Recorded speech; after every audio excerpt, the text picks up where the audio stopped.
Hello friends, welcome to today சமையல். இன்றைக்கி நம்ம டுடே சமையலில் அதிரசம் அப்படின்னாலே நிறைய பேருக்கு பயம். ஏன்னா அது பிரிஞ்சு போயிடும் அப்படின்னு பயம். இன்றைக்கி நம்ம அதிரசம் கொஞ்சம் கூட பிரியாமல் ரொம்ப பர்ஃபெக்டாக எப்படி செய்யலான்னு தான் பார்க்க போகிறோம். இது நீங்கள் பிகினர்ஸாக இருந்தால் கூட ரொம்ப சூப்பராக ஒர்க் அவுட் ஆகும். நான் சொல்கிற மெத்தடில் கொஞ்சம் கூட அளவுகள் மாறாமல் அப்படியே ட்ரை பண்ணி பாருங்கள், அவ்வளோ ஒரு பர்ஃபெக்டாக வரும். இந்த ரெசிபி இப்போ எப்படி செய்யறதுன்னு பார்க்கலாம். வெல்கம் டு டுடே சமையல். அதற்கு நான் இன்னைக்கு இந்த கப்பால் 1 கப் அளவுக்கு மாவு பச்சரிசி எடுத்திருக்கேன். கடைகளில் மாவு பச்சரிசின்னு கேட்டே வாங்குங்க. சாப்பாட்டு பச்சரிசி அந்த மாதிரி நிறைய வெரைட்டி பச்சரிசி இருக்கு. ஆனால் மாவு பச்சரிசி தான் அதிரசம் பர்ஃபெக்டாக வரும். இது ஒரு டிப்ஸு. நான் இன்னைக்கு சரியா 400 கிராம் அளவுக்கு பச்சரிசி எடுத்திருக்கேன். இதை இப்போ ஒரு பாத்திரத்தில் சேர்த்துக்கலாம். நல்ல ஒரு 2-3 முறை தண்ணி விட்டு நல்லா அலசிடுங்க. அதுக்கப்புறமா தேவையான அளவுக்கு தண்ணி சேர்த்துட்டு இதை 1 மணி நேரத்துக்கு நல்லா ஊற வச்சுக்கலாம். இப்போ 1 மணி நேரம் அரிசி நல்லா ஊறி வந்திருக்கு. 1 மணி நேரத்துலேருந்து 1.5 மணி நேரம் தாராளமாக ஊறலாம், ஒன்றும் பிரச்சனை கிடையாது. ஆனால் அதுக்கு மேலே ஊற விட்டுறாதீங்க. 2 மணி நேரத்துக்கு மேலே ஊறக்கூடாது. இப்போ பார்த்தீங்கன்னா தண்ணி நல்லா வடிகட்டி எடுத்து வச்சுருக்கேன். இதை இப்போ ஒரு வெள்ளை துணியை பரப்பி ஃபேனுக்கு அடியில் ஒரு 15 நிமிஷம் போல் காய வச்சாலே போதும். ரொம்ப நேரம்லாம் காய வைக்கணும் அப்படிலாம் கிடையாது. இப்போ நான் உங்களுக்கு கரெக்டான பதம் காமிக்கிறேன், அரிசி காயிற பதம். இப்போ நான் அரிசியை காய வச்சுருக்கேன். கையில் தொட்டு பார்த்தனா என் கையும் ஈரமாக இருக்குது, அரிசியும் கையில் ஒட்டுது. இதுதான் ஃபஸ்ட்டு நம்ம காய வைக்கும் போது இருக்கிற பதம். இப்போ ஒரு 15லேருந்து 20 நிமிஷத்துக்கு அப்புறம் பார்த்தீங்க அப்படின்னா கையில் இப்படி தொட்டு பார்க்குறேன். நல்லா அழுத்தி இப்படி தொடணும். தொடும்போது ஈரம் இல்லை, ஆனால் அரிசி ஒட்டுது. அப்போ கையில் ஈரம் கிடையாது, ஆனால் அரிசியில் லைட்டான ஈரப்பதம் இருக்குது. இதுதான் சரியான பதம். இது எதுக்காக அப்படின்னா கண்டிப்பாக அதிரசத்துக்கு மாவு ஈரமாவாக இருக்கணும். இன்னொன்று, நம்ம மிக்சியில் தான் இதை அரைக்கணும், மிஷினில் கொடுத்து அரைக்கக்கூடாது. மிஷினில் கொடுத்து அரைச்சிங்க அப்படின்னா மாவு சூடாகிடும். கண்டிப்பாக அதிரசம் உதிர்ந்து போகும், வரவே வராது. அதாவது எண்ணெயில் போட்டால் பிரிஞ்சிடும். மாவு ஈரமாவாக இருக்கிறது ரொம்ப ஒரு முக்கியமான பதம். இதில் இதுதான் சரியான பதம். மிக்சியில் சேர்த்துட்டு நல்ல நைஸான பவுடரை அரைக்க ட்ரை பண்ணுங்க. இந்த மாதிரி ஓரளவுக்கு நைஸாக அரைப்பட்ட பிறகு சல்லடை இதில் ரொம்ப ஒரு முக்கியமான விஷயம். நிறைய சல்லடை இப்போ கிடைக்குது.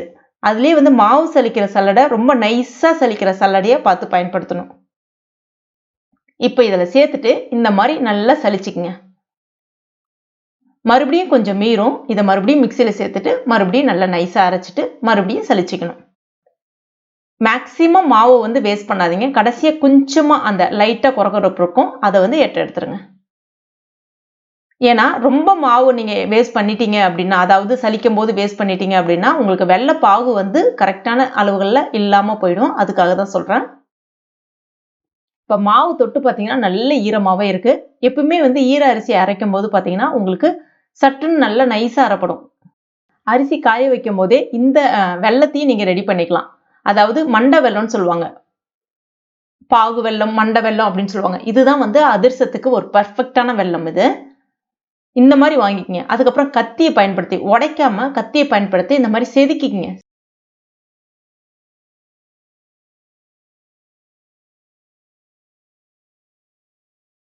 செதுக்கும் போது உங்களுக்கு அளவுகள் அளக்கிறதுக்கு சரியா இருக்கும். இப்போ இந்த மாதிரி செதுக்குனதுக்கு அப்புறமா நம்ம அரிசி அளந்தோம்ல, அதே கப்லேயே எடுத்துக்கலாம். 3/4 கப் வெல்லம். அதாவது நீங்கள் 1 கிலோ அரிசி பயன்படுத்தினாலும் 3/4 கிலோ வெல்லம் பயன்படுத்தணும். 1 கப் எடுத்தாலும் 3/4 கப் வெல்லம் பயன்படுத்தணும். வெல்லம் நான் மறுபடியும் சொல்கிறேன், மண்டை வெல்லம் இல்லைன்னா பாகு வெல்லம் சரியாக இருக்கும். இப்போ இந்த அளவுக்கு எடுத்துருக்கேன். இப்போ இதை மாவு சலிச்சு வச்சதுக்கு அப்புறமா இந்த பாவை நம்ம காய்ச்சணும். அதே மாதிரி மாவு சலிச்சதுக்கு அப்புறமா ஒரு தட்டு போட்டு மூடி வச்சிருங்க. மாவு காய விடக்கூடாது. இப்போ இது நல்ல ஒரு அடிகனமான கடாய் இல்லைன்னா மண் பாத்திரம் அந்த மாதிரி ஏதாவது எடுத்துங்க, இல்லைன்னா நான்ஸ்டிக் எது வேணாலும் பயன்படுத்திக்கலாம். சேர்த்துடலாம். ஸ்டவ் நான் இன்னும் ஆன் பண்ணல. கூடவே 1/4 கப் அளவு தண்ணி, அதாவது 1/4 கப்புக்கு குறைவாக கூட சேர்க்கலாம், ஆனால் நிறைய சேர்க்கக்கூடாது. எந்த அளவுக்கு வெல்லம் எடுத்தாலும் சரி அந்த கப்பால் 1/4 கப்புக்கு குறைவாக தண்ணி சேர்த்துக்குங்க. கிராம அளவுகளை விட வீட்டில் இருக்கக்கூடிய கப்பை பயன்படுத்தி அளக்கிறது தான் என்னை பொறுத்த வரைக்கும் சரியாக இருக்கும்னு சொல்லுவேன். இப்போ ஸ்டவ் ஆன் பண்ணிவிட்டு இந்த வெல்லம் கரைஞ்சி வரட்டும். பாக ஆகணும் கிடையாது, கரைஞ்சி வரட்டும். அதில் அந்த தூசு துரும்புலாம் இருக்கும்ல, அது எடுக்கிறதுக்காக. இப்போ கரைஞ்ச பிறகு இதை இப்போ நம்ம வடிகட்டிக்கலாம். வடிகட்டினதுக்கு அப்புறமா இந்த கடாயை நான் கழுவிட்டு ஸ்டவ்ல வச்சிருக்கேன். இப்போ இதை நம்ம இதில் சேர்த்துடலாம். அந்த தூசு திரும்ப எல்லாமே இந்த வடிகட்டியில் வந்துடும். இப்போ இதை நம்ம மீடியம் ஃப்ளேமில் வச்சுட்டு நல்லா பாகாக காய்ச்சணும். கரெக்டாக பாகு ஆகிறதுக்கு உங்களுக்கு ஒரு 10 நிமிஷம் போல் எடுத்துக்கும். ரொம்ப ஹை ஃப்ளேமில் வச்சு காய்ச்சினீங்கன்னா சட்டுன்னு வந்து கரிஞ்சு போன மாதிரி ஆகிடும். மீடியம் ஃப்ளேமில் வச்சுட்டு கைவிடாமல் கலந்து விட்டுக்கிட்டே இருங்க. கூட கொஞ்சமாக ஏலக்காய் பொடி, சுக்கு பொடி, இது வந்து வாசனைக்காக தான். இந்த அளவுகளில் தான் சேர்க்கணும் அப்படின்னு கிடையாது. ஒரு சிட்டிகை உப்பு. எப்பவுமே இனிப்பு சுவை செய்கிறீங்க அப்படின்னா ஒரு சிட்டிகை உப்பு சேர்த்து செய்யும் போது அதனுடைய சுவை வந்து நல்லா கூடுதலாக எடுத்து கொடுக்கும். இப்போ பதம் உங்களுக்கு நான் டிஃப்ரென்ஸ் காமிக்கிறேன். இப்போ வந்து பார்த்தீங்கன்னா நல்லா கொதிச்சு வந்திருக்கு. ஒரு பாத்திரத்தில் தண்ணீர் எடுத்துங்க. கொஞ்சம் கிளியரான பாத்திரம் எடுத்துங்க. தண்ணீர் எடுத்துங்க. லைட்டாக அப்படி ஒரு சொட்டு விட்டு பார்த்தீங்கன்னா அந்த வெல்லம் கரையுது பாருங்க. இப்போ வந்து நீங்கள் மாவு சேர்த்தீங்கன்னா கண்டிப்பாக எண்ணெயில் போட்ட உடனே அதிரசம் வந்து பிரியும். உங்களுக்கு நம்ம ஒரு 3 ஸ்டேஜாக காமிக்கிறேன். இப்போ மறுபடியும் இன்னொரு பாத்திரத்தில் நான் வந்து உங்களுக்கு காமிக்கணுன்றதுக்காக தட்டில் காமிக்கிறேன். கொஞ்சமாக சேர்த்துக்கலாம். இப்போ லைட்டாக தங்குது, மேலே லைட்டாக கரையுது. இதுவும் சரியான பதம் கிடையாது. நிறைய பேர் இந்த இடத்துல தான் தப்பு பண்ணுவாங்க. இந்த பதத்திலே பாகு ரெடி ஆயிடுச்சுன்னு சொல்லிட்டு மாவு கொட்டி கலந்துருவாங்க. அந்த மாதிரி கொட்டி கலக்கும் போது கரெக்டான பதமாக இருக்கிற மாதிரி இருக்கும். ஆனால் எண்ணெயில் போட்ட உடனே பட்டுன்னு பிரிஞ்சு போயிடும். இப்போ நான் அடுத்த ஸ்டேஜ் கரெக்டான ஸ்டேஜ் காமிக்கிறேன். சேர்த்தலாம். ஒரு சொட்டு போதும், அதிகமாக சேர்க்காதீங்க. இப்போ கரையில் பாருங்க, உங்களுக்கு சேர்த்த உடனே கரையில் அடியில் போய் தங்குது. அதே சமயத்தில் கையில் எடுத்து இந்த மாதிரி உருட்டணும். உருட்டினீங்க அப்படின்னா உங்களுக்கு தக்காளி அழுத்திங்கன்னா வளவல்னு தக்காளி பதத்துக்கு வரணும். ரொம்ப கல்லு மாதிரி வந்துடக்கூடாது. கல்லு மாதிரி ஆயிடுச்சு அப்படின்னாலே என்ன ஆகுன்னு பார்த்தீங்கன்னா அதிரசம் கல்லு மாதிரி ஆயிடும், நல்லா இருக்காது. இந்த மாதிரி தக்காளி பதத்துக்கு இருக்கணும். அப்படி போட்டிங்கன்னா உள்ளே போய் விழும்போது தக்காளி மாதிரி லைட்டாக அமுங்கி இந்த மாதிரி வரணும் உங்களுக்கு. அதே சமயத்தில் தண்ணியில் கரையக்கூடாது. இதுதான் சரியான பதம். இந்த பதத்துக்கு வர ஆரம்பிக்கும் போது நீங்கள் ஸ்டவ் சிம்மில் வச்சிடணும். ஏன்னா நீங்கள் செக் பண்ணும்போது அடுத்தடுத்த ஸ்டேஜுக்கு வந்து அந்த வெல்லம் மாறிடும். அதனால ஸ்டவ் சிம்மில் வச்சுட்டு பொறுமையாக பதத்தை செக் பண்ணுங்க. நிதானமாக செக் பண்ணுங்க, பயப்படாமல் செக் பண்ணுங்க. ரொம்ப ஈஸியாக வரும். இப்போ இந்த பதத்துக்கு வந்த பிறகு நம்ம ஸ்டவ் ஆஃப் பண்ணதுக்கு அப்புறமா இறக்கிட்டு, ஒரு ஆள் கூட இருந்தால் ரொம்ப நல்லதாக இருக்கும். ஒரு உட்டன் கரண்டி, மரக்கரண்டி இருக்குல்ல, அது பின்பக்கமாக வச்சுக்கோங்க. மாவை கொஞ்சம் கொஞ்சமாக சேர்க்கணும். எடுத்தோடனே எல்லா மாவையும் சேர்த்துடக்கூடாது. கொஞ்சம் கொஞ்சமாக சேர்த்துட்டு கைவிடாமல் இந்த மாதிரி கலந்து விட்டுக்கிட்டே இருக்கணும். அதே மாதிரி வந்து பார்த்தீங்கன்னா மாவு அதிகமாக இருக்கிற மாதிரி இருக்கும், வெள்ளைப்பாகு கம்மியாக இருக்கிற மாதிரி உங்களுக்கு ஃபீல் ஆகும். ஆனால் நீங்கள் சேர்க்க அந்த வெல்லம் வந்து நல்லா உள்வாங்க ஆரம்பிக்கும் அந்த பாகு வந்து. இப்போ பாருங்க, நான் எல்லா மாவுமே சேர்த்துட்டேன். ஸ்டார்டிங்கில் வந்து மாவு அதிகமாக இருக்கிற மாதிரி உங்களுக்கு தெரிஞ்சிருக்கும். ஆனால் சேர்க்கும் போது இந்த அளவுக்கு மாறிடும். உங்களுக்கு இப்போ இலகுன மாதிரி இருக்கும். ஆனால் வந்து பார்த்தீங்கன்னா உங்களுக்கு சூப்பராக நேரம் ஆக ஆக கெட்டிப்பட ஆரம்பிச்சிடும், ஆற ஆற. இப்போ இந்த ப்ராசஸ்லாம் நான் எப்போ பண்ணேன் அப்படின்ற டைமிங்கை வந்து உங்களுக்கு கரெக்டாக சொல்லிடுறேன். காலையில் ஒரு 7 மணி போல் அரிசி ஊற வைக்கிறீங்க அப்படின்னா அதை ரெடி பண்ணுறதுக்கு கிட்டத்தட்ட உங்களுக்கு வந்து ஒரு 8 மணிக்குள்ளே ஆகிடும். அரிசி ஊற வச்சு இந்த வெள்ளைப்பாகு எல்லாம் ரெடி பண்ணுறதுக்கு உங்களுக்கு ஒரு 8 மணி போல் ஆகிடும். இதை வந்து நல்லா ஊற வச்சுட்டு நைட்டு 8 மணி போல், அதாவது இப்போ இது வந்து மேலே கொஞ்சமாக நெய்யோ இல்லைனா வந்து நல்லெண்ணெய்யோ 1 ஸ்பூன் 2 ஸ்பூன் அளவுக்கு சேர்த்துட்டு ஒரு முறை இந்த மாதிரி நல்லா தள்ளி விட்டுட்டு ஓப்பன்லேயே வந்து நல்லா ஆற விட்டுட்டு அதுக்கப்புறமா மூடி போட்டு மூடி வச்சிருங்க. கிட்டத்தட்ட ஒரு 8லேருந்து 12 மணி நேரம் இந்த மாவு வந்து நல்லா ஊறணும். நைட் 8 மணிக்கு சுட்டிங்க, காலையில் இந்த மாவு ரெடி பண்ணுறீங்க 8 மணிக்குன்னா நைட் 8 மணிக்கு சுட்டிங்கன்னா சரியாக இருக்கும். இல்லை மறுநாள் காலையில் கூட நீங்கள் சுடலாம். ஆனால் அதுக்கு மேலே வச்சுருந்தீங்கன்னா எண்ணெய் குடிக்க ஆரம்பிச்சிடும். அது கொஞ்சம் கவனமாக பார்த்துக்கணும். இப்போ நான் நைட்டு 8 மணி போல் எடுக்கிறேன். மாவு உங்களுக்கு இந்த மாதிரி இருக்கும்.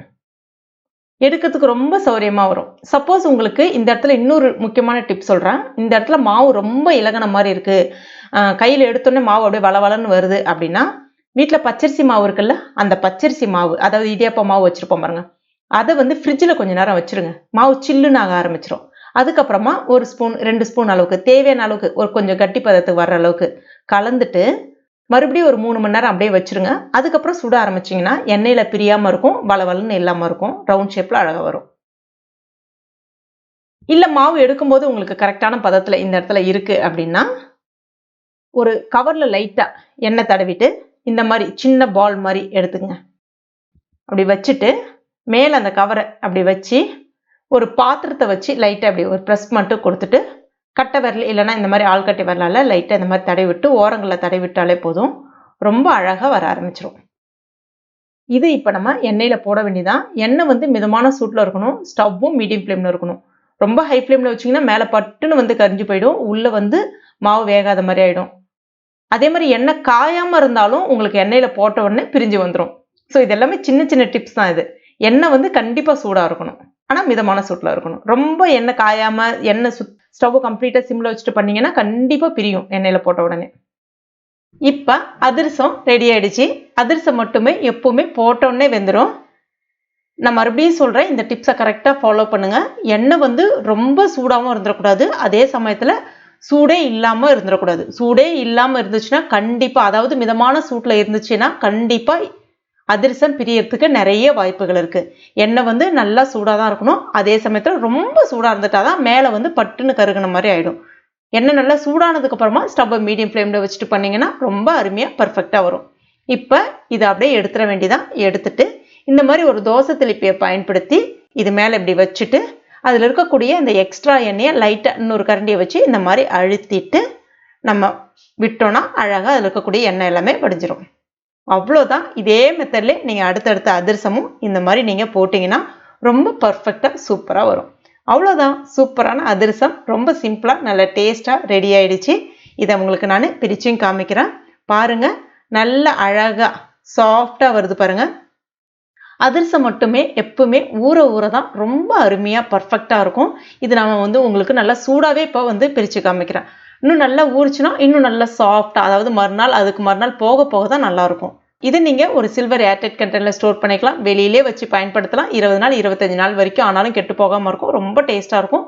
கண்டிப்பாக ட்ரை பண்ணி பாருங்கள். நீங்களும் இந்த ரெசிபியை ட்ரை பண்ணி பார்த்துட்டு மறக்காமல் எனக்கு கமெண்ட் பண்ணுங்கள். இந்த வீடியோ உங்களுக்கு பிடிச்சிருந்தா லைக் பண்ணுங்கள், உங்கள் நண்பர்கள் மற்றும் ஃபேமிலி மெம்பர்ஸ் கூட மறக்காமல் ஷேர் பண்ணுங்க. மேலும் இது போன்ற டேஸ்டி ரெசிபிகளுக்கு நம்ம டுடே சமையல் இது வரைக்கும் நீங்கள் சப்ஸ்கிரைப் பண்ணலாம்னா உடனே சப்ஸ்கிரைப் பண்ணிங்க. கூடவே மறக்காமல் அந்த பெல் நோட்டிஃபிகேஷன் சிம்பிளை ப்ரெஸ் பண்ணிங்க. தேங்க்யூ.